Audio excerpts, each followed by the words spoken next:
हे guys welcome back to my channel Patil blogs. भरपूर टायमानंतर आज परत एक नवीन ब्लॉग टाकतोय. खूप टायमानंतर ॲक्च्युली लय मोठा डाऊनफॉल चालू होता माझा. आता कमबॅक करायचा विचार चालू आहे. तर आज आम्ही चालल्या फॅमिली म्हणजे चौघांचीच, मी मम्मी पप्पा ना आधी आम्ही चौघं चालले गोव्याला. अचानक भयानक असा आमचा ठरले जायचा गोव्याचा, कारण सुट्ट्या खपत आल्या पण आम्ही काय फिरायला गेलो नाही, म्हणून आम्ही चालल्या आता गोव्याला. गणपती बाप्पा मोरया.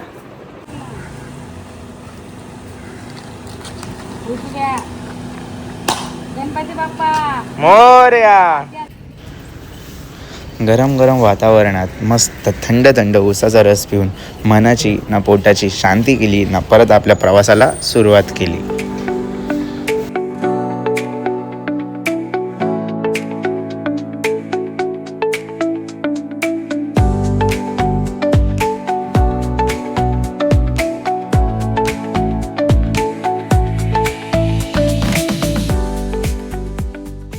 वाजता आम्ही आता इथं कोंडगावकडे आलेलो आहोत, पण आम्हाला पक्की भूक लागलेली म्हणून आम्ही थांबलो इकडं एका हॉटेलवर. मस्त वडापाव काय आता एकदम पोटभर खाऊनशी घेऊ ना परत आपल्या प्रवासाला चालू करू. तर बघू आपल्याला काय मागवले पप्पानी खायला. ए मम्मी, गोवा ए मम्मी, मोप भूक लागले ग. नाश्ता कर. अहो 4 वाजता निघालो. अशा यावी घेतले जोर, पक्की भूक लागली वाटते यांना. मला बी लागले, मी बी चालू करता. मम्मी कशी आहे टेस्ट? एक नंबर भारी आहे, गरमागरम एकदम. काही 4-5 तासाच्या प्रवासानंतर एक छोटासा ब्रेक, आणि त्या ब्रेकमध्ये मस्त गरमागरम नाश्ता. हा स्वर्गाची प्राप्ती बाई, स्वर्गाची प्राप्ती. पप्पा कसा वडापाव? एक नंबर. बघू आपण आपल्या डॉनचा रिव्ह्यू घेऊ कसा झाले. मस्त हा मस्त आहे वडा. 2 वडापाव खाऊन पोटाची शांती झाली असल्यास तरी मनाची शांती नाही झाली, म्हणून अजून एक वडापाव ओढून पोट भरून मन भरून आम्ही चालू केलं परत प्रवासाला.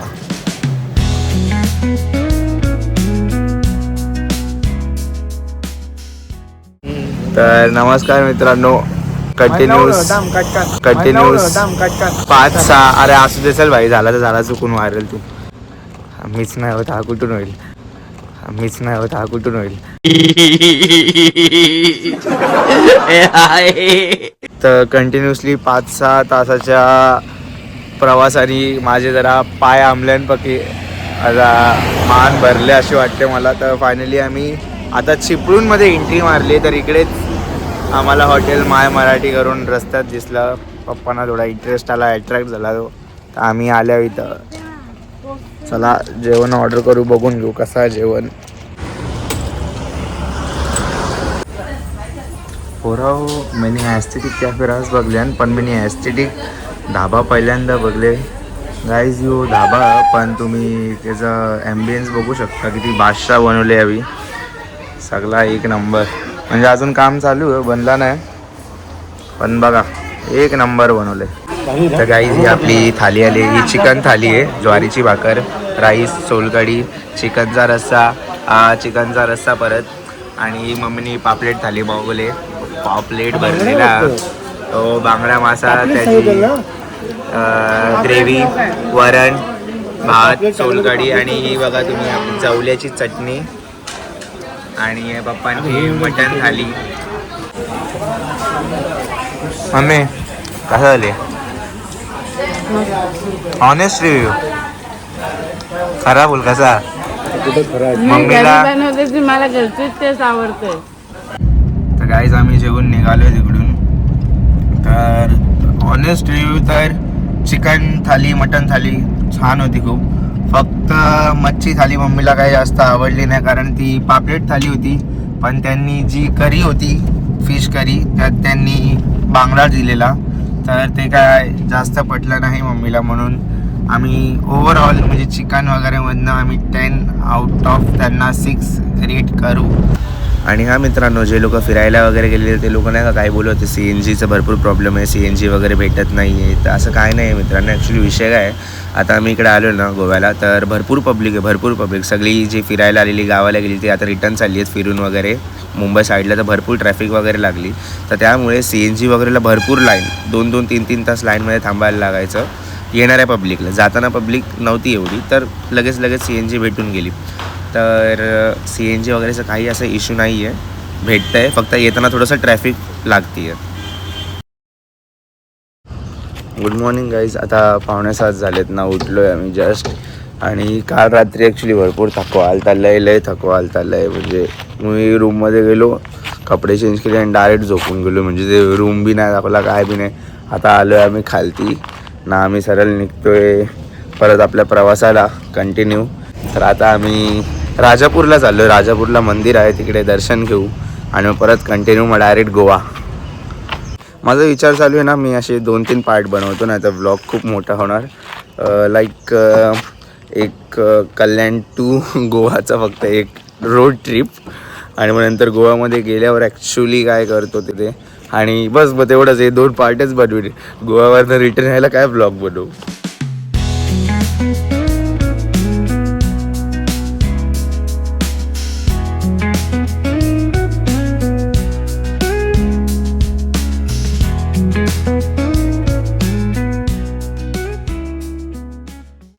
CNG भरण्यासाठी एका CNG पंपावर थांबलो. तिथं मस्त डीमार्ट सारखा एक शॉप होता, तिथं मस्त खाय प्यायची सोय केली, फुल शॉपिंग केली, एक नंबर मजा. माझी केस काही सेट होत नाही, लाईफ कशी सेट होईल.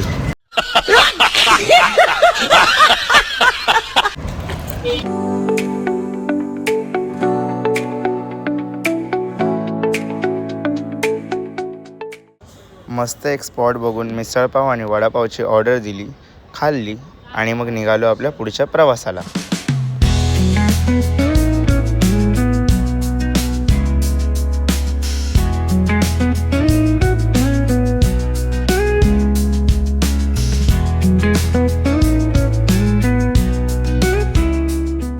मम्मीने रील्समध्ये राजापूरमध्ये एक मंदिर बघितलेलं मस्त, आपण त्या बघू आता.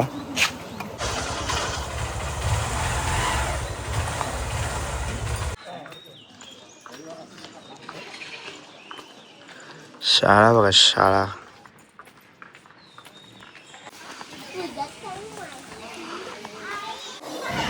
श्री दूधपापेश्वर मंदिर हे रत्नागिरी जिल्ह्यातील राजापूर तालुक्यातील धोपेश्वर गावाजवळ वसलेले एक प्राचीन शिव मंदिर आहे. हे मंदिर निसर्गरम्य डोंगर रांगा आणि मृदानी नदीच्या काठावर असल्यामुळे कोकणातील प्रसिद्ध धार्मिक व पर्यटन स्थळ मानले जाते. मंदिर भगवान शिवांना समर्पित आहे आणि येथील शिवलिंग स्वयंभू स्वतः प्रकट झालेले असे मानले जाते. मंदिर सुमारे 900 वर्ष जुने असल्याचे स्थानिक परंपरा व काही नोंदींमध्ये नमूद केलेले आहे. मंदिराभोवती घनदाट हिरवळ डोंगर आणि नदी असल्याने येथे अतिशय शांत व प्रसन्न वातावरण अनुभवायला मिळतो. दूधपापेश्वर या नावाचा अर्थ पाप धुवून टाकणारा असा मानला जातो.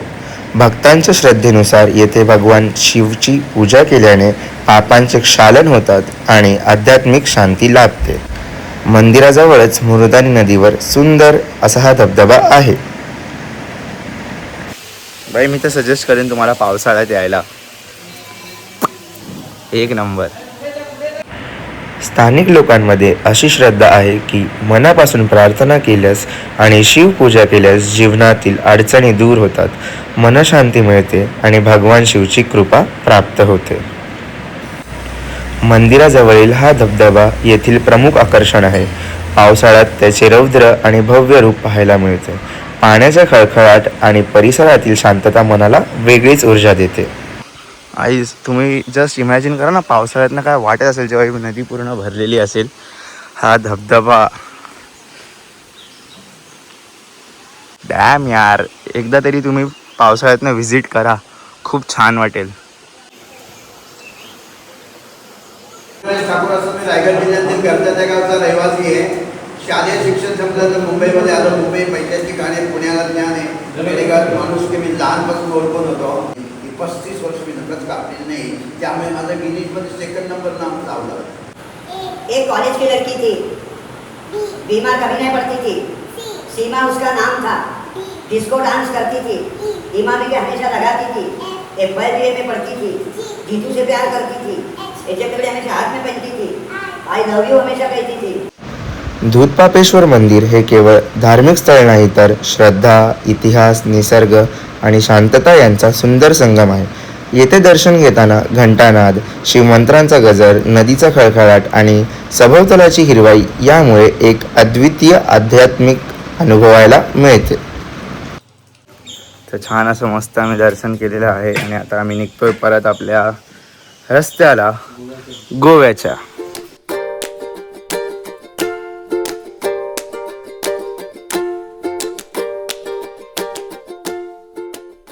आफ्टरनून गाईज, एक मस्त झोप झाली गाडीत आणि गोव्यात एंट्री मारली. मला समजला बी नाही तेव्हा जस्ट झोपून उठल्या, म्हणजे जस्ट एंट्री केली आतमध्ये. मग ते मुंबई गोवा चेक नाका असतो ना, तो क्रॉस केला आणि इकडे हॉटेल आहे, हॉटेल कोकण स्वाद. तर तिकडे थांबलो जेवणासाठी. जेवणाचा आनंद लाभण्यासाठी आम्ही थांबलो आहोत.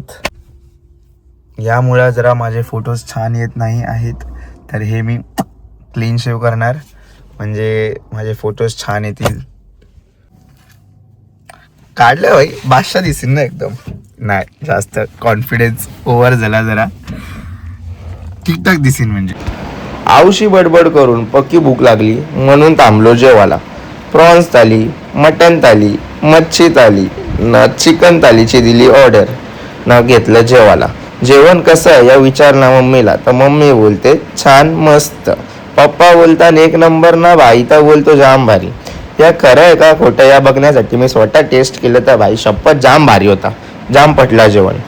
गोल्डन प्रॉन्स तर जाम भारी लागत होते, एकदम मस्त कुरकुरीत क्रिस्पी, मज्जा आली. एक नंबर जेवण झालंय, म्हणजे खरंच अप्रतिम, खूप छान जेवण होतं. परत गाडीन बसलो, जेवणाची फटे तारीफ केली, न पोचलो गोव्याच्या रूमवर. मस्त स्विमिंग पूल भाई, मज्जा. तर गाईज हा आपला असा रूम आहे आणि इथूनच पूल व्ह्यू पण आहे. थांबते वरतून लॉक केलं त्याने.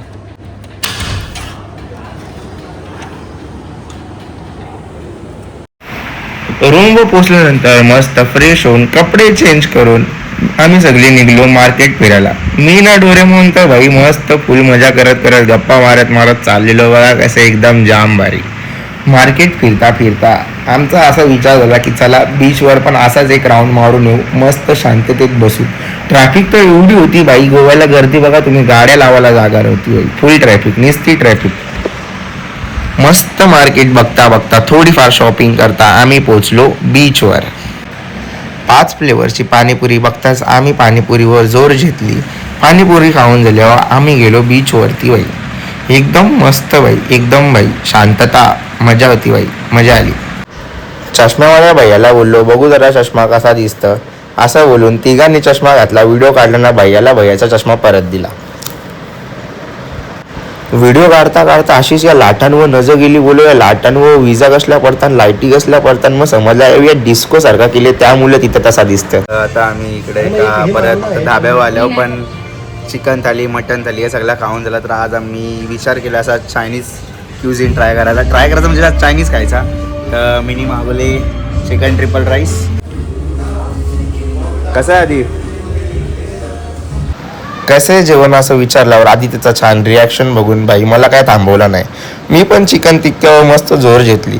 चिकन टिक्का खाऊन झाल्यावर मस्त आपल्या हॉटेल मॅनेजमेंटचे स्किल्स दाखवून आपल्याला सर्व केला आणि मग काय बाई मस्त अंडा प्लेटमध्ये ठेवला, गरमागरम राईस टेस्ट केली. खरंच खूप भारी होती बाई, मज्जा आली. मस्त गरमागरम सूप पिऊन एकदम भारी रिॲक्शन असा देऊन मस्त आपण व्हिडिओ इकडं कट केला. मस्त पोट भरून खाल्ले. आता चाललो घरी. तर आज हा ब्लॉग आपण एंड करून टाकू. उद्याचा दिवस दुसरा ब्लॉग पार्ट 2. सो हे गाईज आता आलो आहे घरी. खूप झोप येते, तुम्ही माझ्या डोळ्यावरनं बघू शकता. तर आता हा मी ब्लॉग इथं एंड करतो आहे. दुसरा पार्ट उद्या येणार. हा ब्लॉग बघितला तर नेक्स्ट ब्लॉग पण नक्कीच बघा. Bye guys, good night. हा ब्लॉग नक्की आवडला तर लाईक, शेअर, कमेंट, सबस्क्राईब करा आणि